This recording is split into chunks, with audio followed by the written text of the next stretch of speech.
if I'm willing to stay committed and I'm willing to be resourceful and gritty and really figure out how to push past that obstacle, I might be able to discover that what looks like a wall is actually a door or a window that I can learn to move through.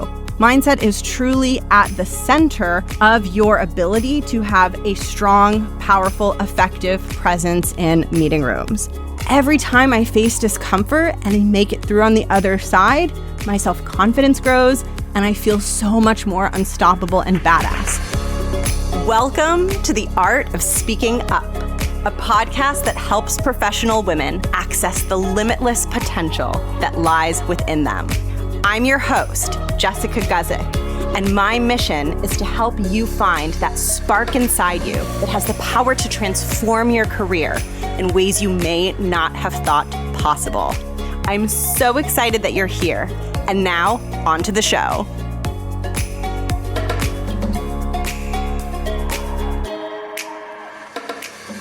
Welcome to the podcast. Thank you so much for tuning in. My name is Jess. I am the host and creator of the Art of Speaking Up podcast.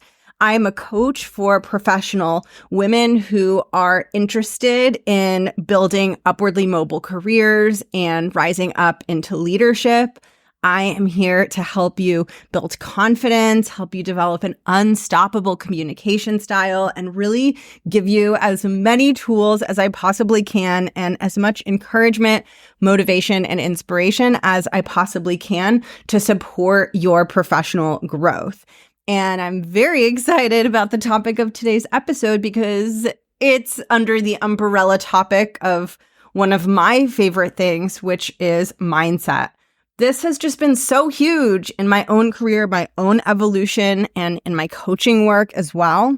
I started this podcast. A lot of you might know this, right? But I started this podcast because I was stuck in my 9-to-5 and corporate career for a while. I was really lacking in self-confidence and having troubles finding my voice and having troubles just kind of holding my own in the workplace and in rooms with leaders. I felt very intimidated. I experienced a lot of imposter syndrome. And what I found was that a lot of resources that were out there were just too surface level. And this made me feel very alone and very stuck. And I know this is something that you might experience as well. You're experiencing self-doubt, you're struggling with your confidence, you want to grow, and you're finding these professional development resources that are giving you surface level advice, surface level tips. And while it's helpful, it's not taking you deep enough to experience a meaningful shift in your self-confidence. And this can make you feel like, oh, maybe something's wrong with me. Like, why is this so hard for me? Why am I not growing? But really, it's nothing that's wrong with you. It's just that when you're trying to develop professionally, you typically need a combination of tactical surface level tips along with deeper mindset work that can help you with the self-confidence piece. That's why I love mindset work, because it's the perfect complement to the typical professional development training that is out there, because it helps you build more belief in yourself and your capabilities. And it is that belief and that self-confidence that actually helps you bring all the wonderful skills that you're learning to life, right? You can have tons of skills. You can know all the ins and outs of strong communication and strong leadership and strong execution, but you're going to need mindset to help you get through those difficult moments where you kind of want to hide and where you feel like you don't have the courage to have a voice in the room. And in fact, that's what today's episode is about. Today's episode is all about mindset and helping you grow your mindset so that you can get better at being a strong, confident contributor in rooms that intimidate you, in rooms where leaders are present, maybe your boss is present, maybe executives are present. Typically, I know those are the types of rooms and the types of work environments that can create the most pressure, because not only do you want to impress those stakeholders, right? Because your boss and leaders have a ton of influence over your career path. So it's very important that you make a strong impression on them so that they get to know you and so that they see you as someone who has potential for leadership within the company. So not only do you want to impress them, but they're typically the hardest people to impress because they are the most intimidating, because they have those years of experience, because they're more tenured than you at the company, right? So it's like this double-edged sword or two-sided coin. I guess double-edged sword would be the metaphor for this, where the most important people to impress at your company are typically the most difficult to impress because they are intimidating because of their tenure and experience. And what I want to unlock for you is that even if this feels hard, if it feels hard for you to have a strong presence in those rooms, hard doesn't mean impossible. I wrote this for myself on a Post-it note. I believe it was like 2 or 3 years ago when I was transitioning this podcast to be my coaching business. I had a Post-it. I want to try to find it, actually. I don't have it up anymore, which shows how far I've come. But I wrote, "This is hard, but not impossible." And it was such a helpful reminder for me that just because something feels hard doesn't mean I have to stop. And also doesn't mean that I'm not going to achieve the outcome that I wanted to achieve. A lot of times our brains interpret hard as stop. Or sometimes I think about it as our brains interpret something hard as being like a wall. All of a sudden, it feels difficult. It feels intimidating. We feel small. We're second guessing ourselves. We're swirling in self-doubt. And our brain sees, oh, there's a wall, dead end, time to go turn around and go in the other direction. And I try to remind myself that there are no walls, only doors and windows. So if I encounter something hard, it might seem like it's the end and I have to turn around. But if I'm willing to stay committed and I'm willing to be resourceful and gritty and really figure out how to push past that obstacle, I might be able to discover that what looks like a wall is actually a door or a window that I can learn to move through. And that's really what today's episode is about. It's about navigating the very tricky, very difficult obstacle of being in rooms with leaders and executives who have more experience than you and struggling to really hold your own in that room. It's something you can absolutely learn to do. It's something that I deeply struggled with in my career and that I became very comfortable with as time went on and as I worked with this. And it's something that so many of my clients have struggled with and found the confidence to learn to work through the fears and the doubts and the second guessing so that they can contribute at their full potential in these situations.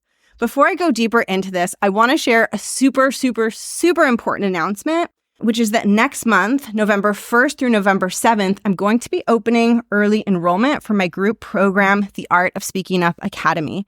The Art of Speaking Up Academy is my signature group program where I help you build confidence in yourself and your capabilities and elevate your verbal communication skills.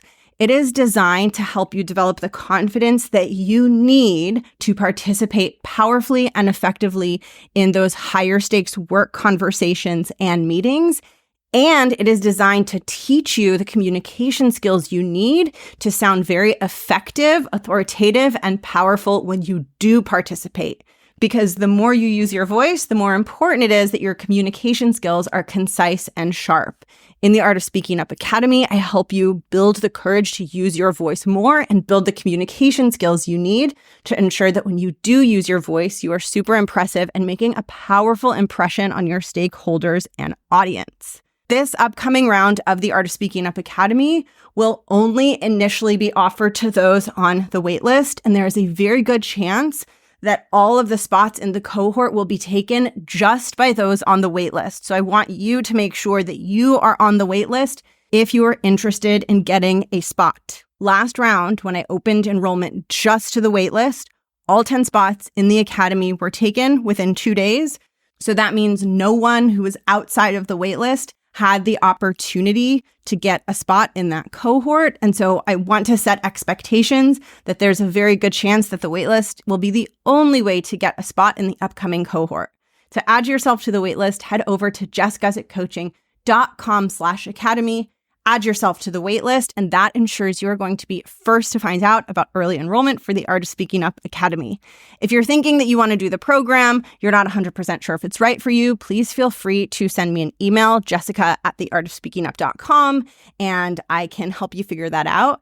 And now let's talk more about mindset, which is a huge part of my work, huge part of the Art of Speaking Up Academy. Mindset is truly at the center of your ability to have a strong, powerful, effective presence in meeting rooms. So what we're talking about today is you being in a meeting that feels very intimidating and uncomfortable for you. And the goal is for you to be able to move through that discomfort so that you can be an active participant in those rooms, and for you to practice participating long enough that it stops feeling so uncomfortable. Because what tends to happen when we are willing to face discomfort over and over, which is very hard and requires a ton of courage and is not super easy to do, but when we are willing to do that, when we are willing to face discomfort over and over, what typically happens is that the discomfort shrinks over time. It's like our reward for being willing to show up and face the discomfort. The reward is the uncomfortable thing becomes less uncomfortable. I think about it as being like paying off a loan or paying off a mortgage on a house, right? I remember when I had student loans, and I had a huge amount of student loans when I started my career. And I remember that I was constantly just putting more and more payments into those student loans. And over time, they shrunk. And then over time, that created financial flexibility for me. Similar to buying a house, right? You keep on paying this mortgage over and over and over and over, but then you own a house and it belongs to you. I think of facing discomfort as like making those mortgage deposits, making those loan payments, right? It's difficult, it's effort that we have to put in, but it's actually effort that's building towards a long-term asset. And the long-term asset is us growing more comfortable in those difficult situations. What I want to equip you with in today's episode is a mindset tool that you can use to help you show up, face the discomfort, take action anyway, and make those deposits so that these situations can feel more natural and more comfortable over time. Because it really is true that something that used to feel uncomfortable can feel comfortable. It can be hard to imagine that when you're at the beginning of the journey, and it can be hard to imagine, like, I could never feel at ease in that room with those leaders and those executives, but it's possible as long as you're willing to put in the effort. And I want to help you do that in today's episode. Interrupting quickly just to let you know, the Art of Speaking Up is an explicit show. This episode might contain an F-bomb or two. We wanted you to know if that's important to you. And now it's time to get back to the show, but put some headphones on if you're around your kiddo. So I want to share a two-part mindset framework that has personally changed things for me so much and has helped me stick with things that are very, very hard. And my view about success and about building a career that you are very proud of, and basically about attaining anything you want in your career, right? Like literally anything, whatever title you want, whatever career path you want. My view is that to attain those big goals that you have, it's not about being super smart. It's not about being perfect. It's not about getting it right all the time. It's just about being willing to be very committed and very gritty and stick with it. And I personally love this perspective because it takes off the pressure of you having to be perfect and having to already feel ready and confident and like you already have it all figured out. It's just about staying committed. And this is a framework that I use in my mind to help me stay committed. And I hope it'll also help you stay committed. So I'm going to share two contrasting ideas with you. And I'm going to talk about what each one of them means and how you want to think about each one in order to help you build the courage to be more vocal in intimidating meeting rooms so that you can get through that messy middle and so that it can feel more comfortable over time. The two ideas I want to share with you are circumstance versus willingness. circumstance versus willingness. So I'm going to share first what circumstance is. Circumstance is something that is happening outside of you in your environment that you cannot control. It is something that is outside of your control that you cannot impact. So some example of circumstances in the context of a meeting or work conversation that feels intimidating or that feels scary would be the topic of the meeting, right? If it's someone else's meeting, if it's not your meeting where you control the agenda, then you don't have any control over the topic of the meeting. That's out of your control, which means how comfortable you are with the topic, how much of an expert you are, that's totally out of your control. That's just going to be whatever it's going to be. Another thing that's out of your control, again, if it's not your meeting, is who's invited to the meeting, who's there. It's out of your control whether the individuals in that meeting are going to be more experienced than you and have more knowledge than you and have been at the company more years than you. If it's not your meeting, you just got to show up and whoever's there is going to be there. And there's nothing that you can do to change that unless it's your meeting, right? And you control the invite. Another thing that you can't control is how the conversation is flowing. You can't control whether people in the meeting are talking fast. You can't control whether people are interrupting each other. You can't control whether the conversation feels unstructured and there's not a lot of open space for you to just jump in. That's something outside of you that is also a circumstance. It's something that you cannot control. It is just going to be happening, right? You can't control the personalities, how vocal people are, how assertive people are. That is all outside of you. Another thing that you can't control is your default reaction. When you are in a room, you might have default, conditioned, involuntary responses that you experience, right? Maybe you go into fight or flight.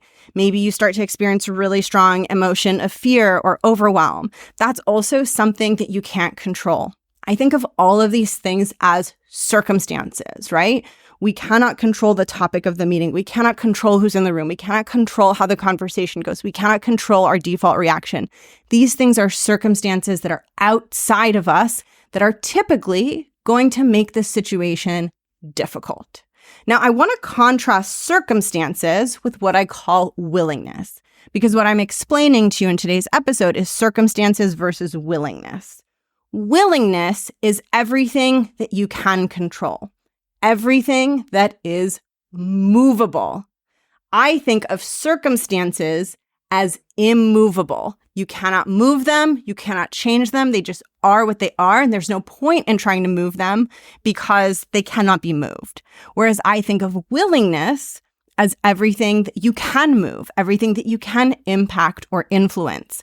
A way to understand circumstance versus willingness is sometimes I think about video games, right? I was just playing a ton of Mario with my partner. He got the Raspberry Pi, which if I didn't know what that is, so if you're like, what? That's how I was too.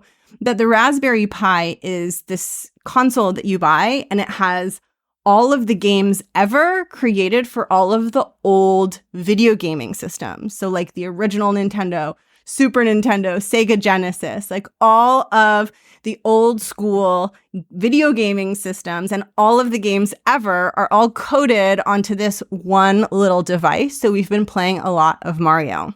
And I think about circumstances as being like all of the obstacles in each Mario level that are just there and they're going to be in the level no matter what. You're going to have the turtles. Sometimes you have the fireballs flying at you. Sometimes you have Bowser coming at you. Sometimes there are like spiky balls, or if it's a water level, there's like those fish swimming around that you have to try to not touch, right? Like they're just there and you can't play a video game just by hoping that the circumstances are not there, right? Like just by hoping that those difficult obstacles aren't there. Instead, you have to focus on what you can do as Mario to get around the obstacles. That's what I think about as willingness. Willingness is everything that I can do as the protagonist, as Super Mario, to get around those obstacles. So I can try to get a mushroom at the mushroom house. I can try to get a flower for flower power. I can keep practicing the level so that I get better at avoiding the fireballs or the fish, right? I could try to find a shortcut. I could ask for help in beating the level. So willingness are all the things that I can do as Mario to try to move past the difficult circumstances, which are immovable. They will be there no matter what. So I shared some examples of circumstances that you might face in a meeting, right? So if we think of your meeting as like a Super Mario level, some of the difficult things flying at you are that the topic is unfamiliar to you and the people in the room are more experienced than you and the conversation is flowing super quickly and there's not a lot of open space to jump in and maybe emotionally you're not feeling super great. Those are all circumstances. They're immovable. But I also want to talk about willingness and the things that are movable. Here is everything that you can do regardless of the circumstances. What you can do is you can decide how committed you are. How committed you are to being helpful in the room. How committed you are to making sure that your brain and your thinking is being fully utilized in that conversation as much as possible to help move the project or the discussion or the problem forward. You can also decide, and you also get to control how much discomfort you are willing to tackle and face. You can decide that you're willing to get uncomfortable, you're willing to feel vulnerable, you're willing to put yourself out there and feel more of those uncomfortable emotions. You can also control how many questions you're willing to ask and how much effort you're willing to put into the conversation to make sure that you make yourself useful. You can also decide how much you're willing to interrupt and how much you're willing to participate in the conversation messily, which is also connected to how much discomfort you're willing to face. Because if you're going to be interrupting and you're just going to get in there and you're going to be more vocal, it's probably going to elicit discomfort. You also get to decide how long you're willing to practice being a part of these conversations and practice doing it messy until it starts to feel more natural. Are you willing to try it just once or twice? Or are you willing to keep at it until it starts to become more natural? Are you willing to endure the discomfort that comes with practicing something and making those deposits on the student loan or on the mortgage of your self-confidence until those situations start to feel more manageable? You are also in control of how much you're willing to look silly, how much you're willing to put yourself out there, how much you're willing to be vulnerable. That's something that you get to decide. Now, why I want to make this distinction between circumstance and willingness is because a huge tool that can help you navigate these situations and build a more resilient mindset and deepen your self-confidence is your ability to notice when you're getting stuck in circumstance and pivot to willingness. What typically happens when we're feeling challenged and we're in a situation that's really, really hard is we'll become very fixated on the circumstances. We'll fixate on the things around us that are feeling and making it hard. This is natural, right? Because we're experiencing something uncomfortable, so we become very focused and absorbed by that uncomfortable thing. But what happens is when we focus on circumstance and we focus on the things that are hard and immovable, we start to feel worse. It makes us feel heavy. It makes us feel discouraged. It makes us feel upset. And the more we focus on circumstance, the more we build up our belief that there's nothing we can do. Because circumstances are immovable. We cannot change them. They're outside of our control. The more time we spend fixating on the things that are immovable and outside of our control, the more that the entire situation begins to feel out of our control. And often we will get focused on circumstances and we won't even realize that what we're doing is we're hyper-fixating on all of the things that make us feel bad and all of the places that we cannot problem solve our way out of. We cannot problem solve the actual circumstances. The circumstances themselves won't change. So when we stay on them and we linger on them, it's like we're solving an impossible puzzle and it makes us feel discouraged. All we can do is solve how we approach the circumstances, aka we can pivot from circumstance to willingness. Now, here's why willingness is so powerful and so important. When I think about willingness, I will use myself as an example, and I think about how much am I willing to commit? How much discomfort am I willing to face and tackle? How many questions am I willing to ask until I understand this and until I can make myself useful? How long am I willing to practice being bad at this until I start to feel comfortable and until I start to feel good at this? How much am I willing to look or feel silly or stupid until I get past that learning curve and messy middle and start to feel more confident and competent? And what I recommend doing is actually answering those questions. So I'm going to answer them as myself so that you can see how powerful this is. And I will do this mindset work for you like in real time. Like this is my actual mindset work. I'm not in the corporate world anymore. I now own and run my own business. So I have different goals, but this mindset work applies in the exact same way. So I'm going to share it with you from my angle so that you can just see it applied, right? Like you can see how this works to keep me motivated so that you can experience it for yourself, because I think that is what will be most impactful.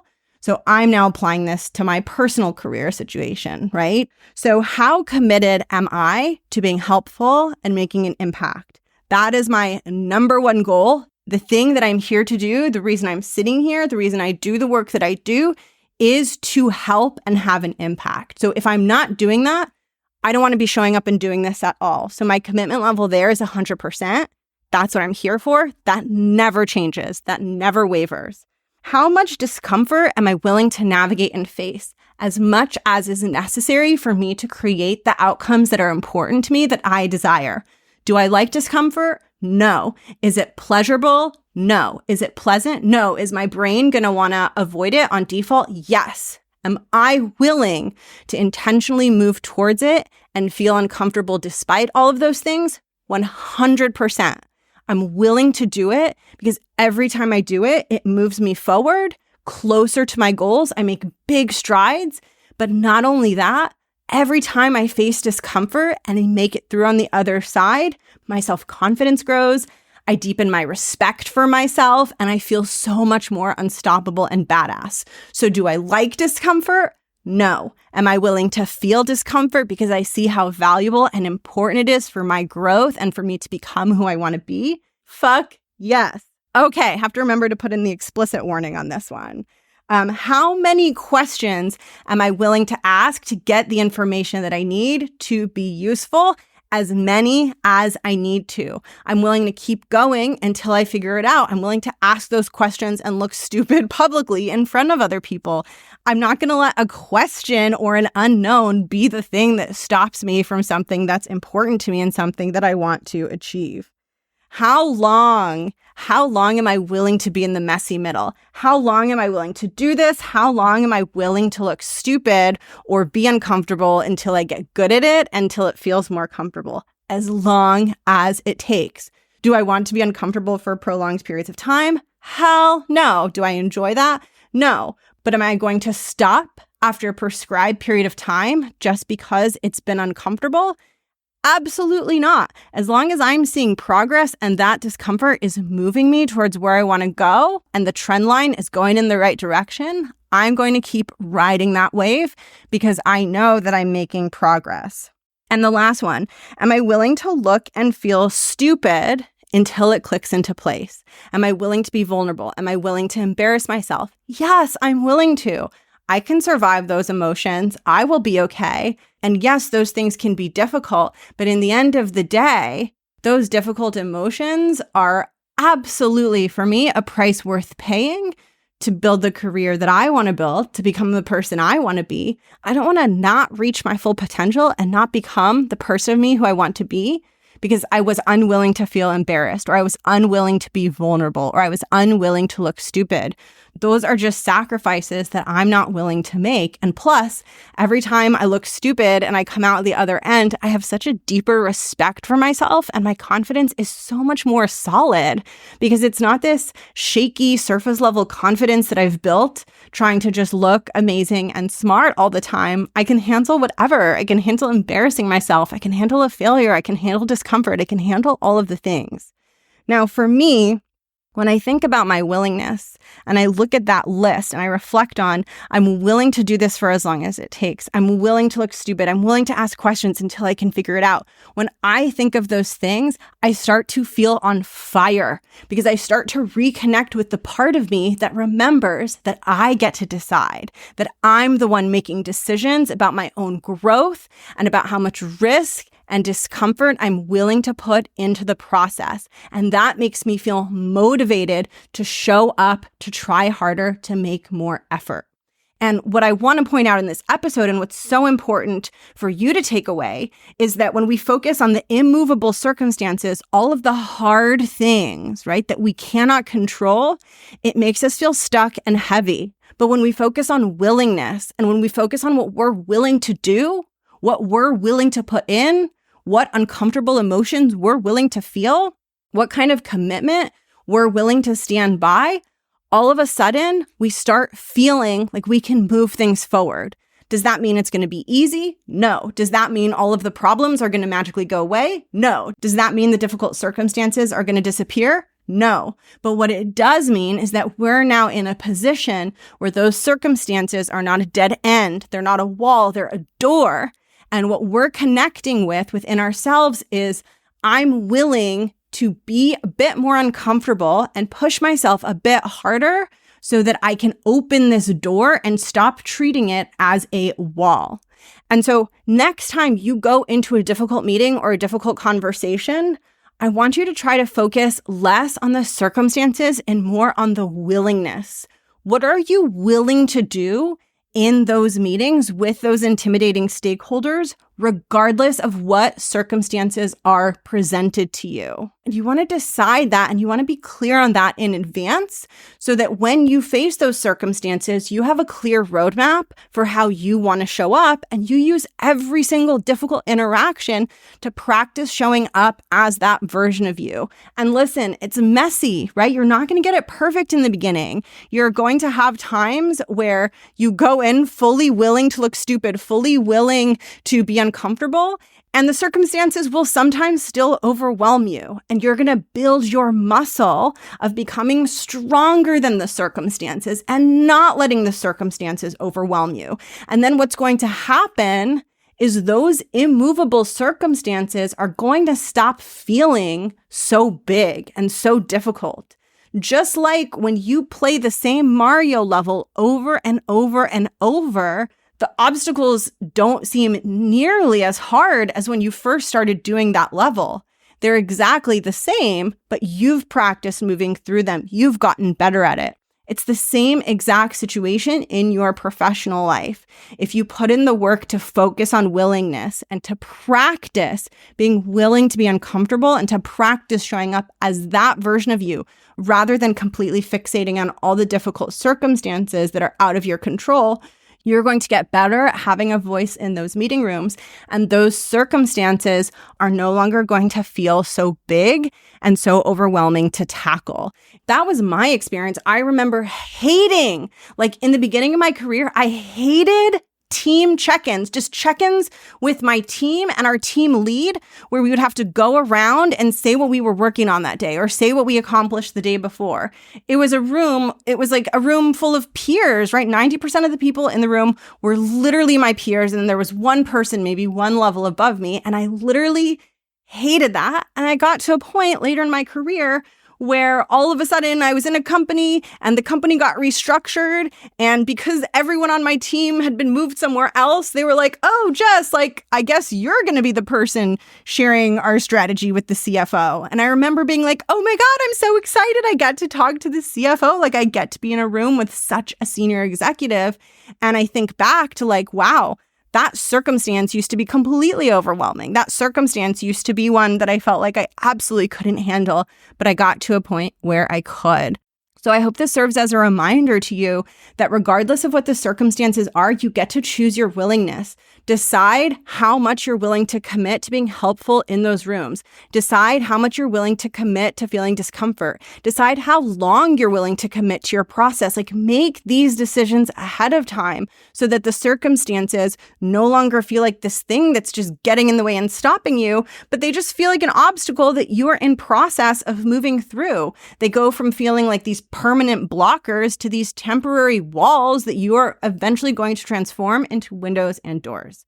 Thank you so much for sticking around and listening to today's episode. If you want to do more mindset work and grow your willingness to face difficult circumstances so that you can find your voice in these meeting rooms and have a bigger impact in your job, I can help you with this inside the Art of Speaking Up Academy. A huge part of that program is mindset work and helping you get better at staying flexible and adaptable when you are facing difficult circumstances, when you are experiencing self-doubt, when you are second-guessing yourself.